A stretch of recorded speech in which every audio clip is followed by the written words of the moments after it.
In the mind of a man. The episode of today is dubbed In the Mind of a Man, and this is in the context of dating. When men and women decide to mingle, what goes through the mind of a man? How do you know that that man is committed? How do you know that the man is interested? Hello, ladies and gentlemen, welcome back to the show. This is Jenga. For the purpose of this video, I will be speaking from the standpoint of a man. I will tell women what we do to women we love, what we can and cannot do for women we love. At the end of the day, you will be guided and you will be able to understand so that every other time you mingle with men, you will not confuse, you will not run out of ideas. If anything is inconsistent with what I'm about to dispense, then you're either in the wrong place. I could be wrong, but I choose to be right for the purpose of this video because I am speaking from a standpoint of one, experience. Number two, I am a man. So if a man tells you this is what we do, that is exactly what we do. Backed with experience, I have talked to 1,000 men, 1,000 women, and more. 1,000 is a figurative number. You know that this platform has given more than 5,000 families to life. Cheers to all of those who have been much on this show. I've interacted with men, I've interacted with women. I've done a comprehensive need analysis. I can tell you from a standpoint of a man, figures don't lie. Numbers don't lie. Women say that hips don't lie. Beyonce said so. Is it Beyonce? No, Shakira.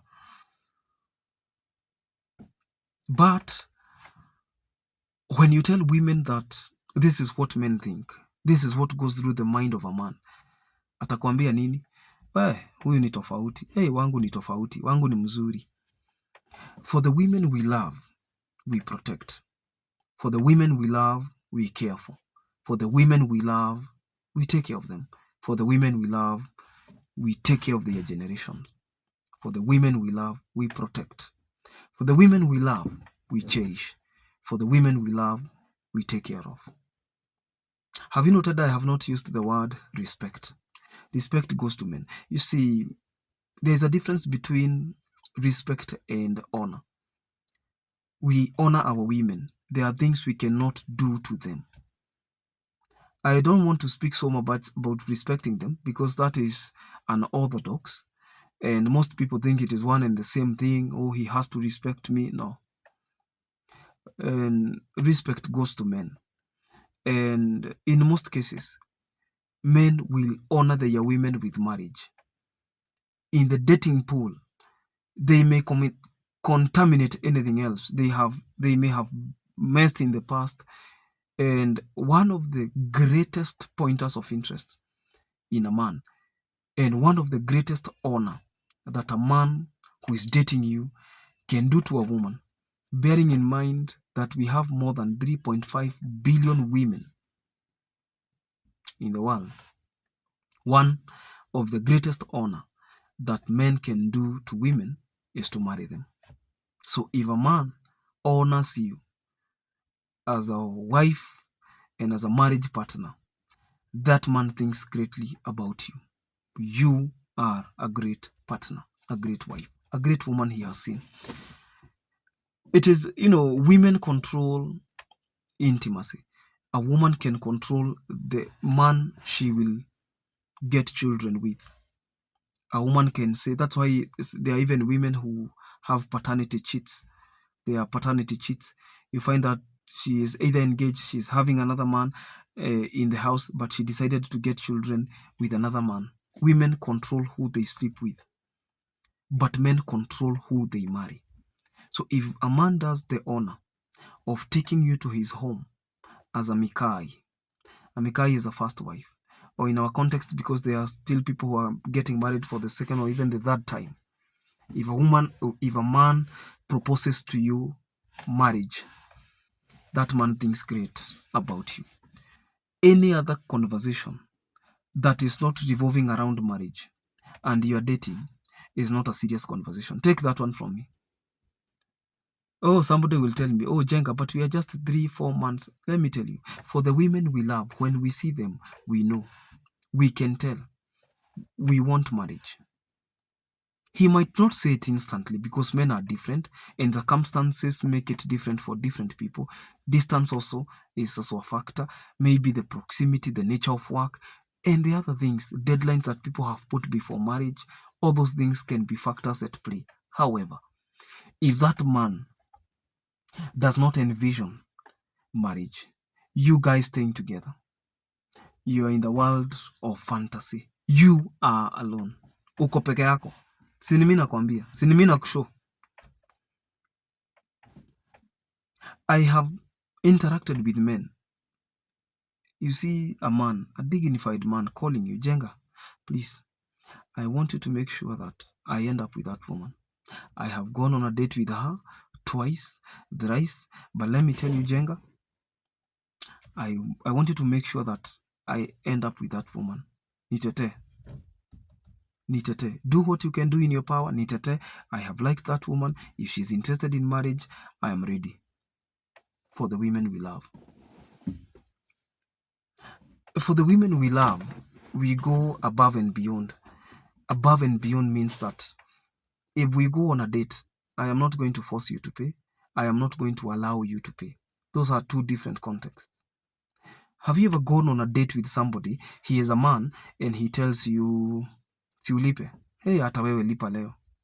I have some bad news for you. Alphas know when to plan for dates. Those dates don't have to be frequent. Those dates don't have to be expensive either. But he takes full control. He takes full control of where you're going for a date. He takes full control of what you're going to eat on the date. Okay, you can make a choice anyway, but within what he can be able to afford. But he will make sure he pays. You going with a man on a date, and that man makes you pay for that date. I have some bad news for you, sister. You might be alone, and you're actually alone. But do you see some of these red flags? No. But today, I'm giving you a quick review from the standpoint of a man. Are we together? I am a man. I know what I'm talking about.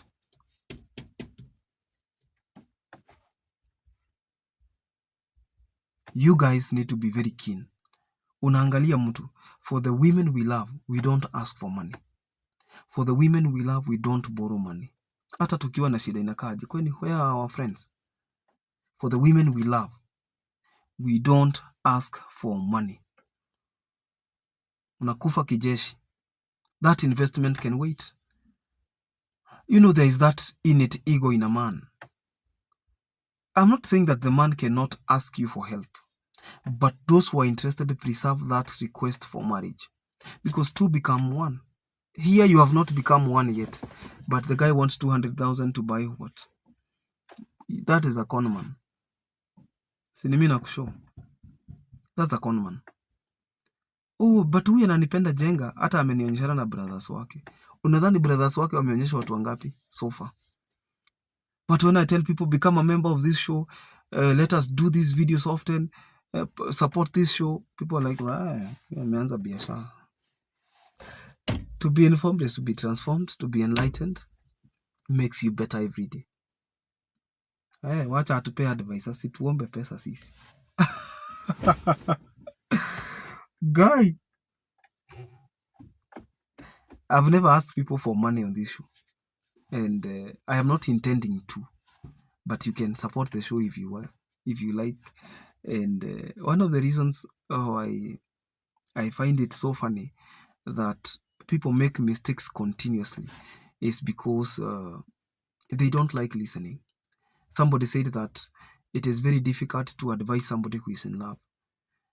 And most of what you guys are calling generational curses are not curses. They are generational choices. You choose the wrong man, you choose the wrong woman, and you come back crying. We will see tears instead of taking your time in understanding some of these concepts. There's another video I'll do about the mind of a woman, and from the experience I've gained from interactions that I've made on maybe cases that have been brought to me over the years that I've been doing this matchmaking, I can authoritatively speak from that realm. And I'm telling you, if a man loves you, there are things he will not allow you to do. Hey, I am seeing men who are in love on this show. And a very strong man, you can even think he is a simp. He is not a simp. He's taking you on dates, aki-afford, and women are very generous. Sometimes, unakuta mtu, unaona kabisa kabisa. And women, let me tell you, when you go on a date with a man, allow him to order. Sometimes we order what we can afford. You know, you also have sons, you have brothers, you have dads. The game is ruthless for men, yes, but please, kama mtu hata afford kitu, you look at the effort. We only become on a higher level who we are on a lower level. It's called the law of parallel growth. You only become on a higher level who you are on a lower level. If you are great on a lower level, you will be greater on a higher level. If that man is responsible enough to take you on a date, offer a decent meal, a drink or two, a juice or a glass or whatever you take, whether it's wine, and then that man has the courtesy of making sure that umefika nyumbani safe, na hata hajakuita date kwake nyumbani, alafu anakupeleka kama ni stage, even if he doesn't have a vehicle, he takes you maybe to your date. Maybe umepelekwa kwa stage, umechukua matatu, he makes sure umefika nyumbani safe.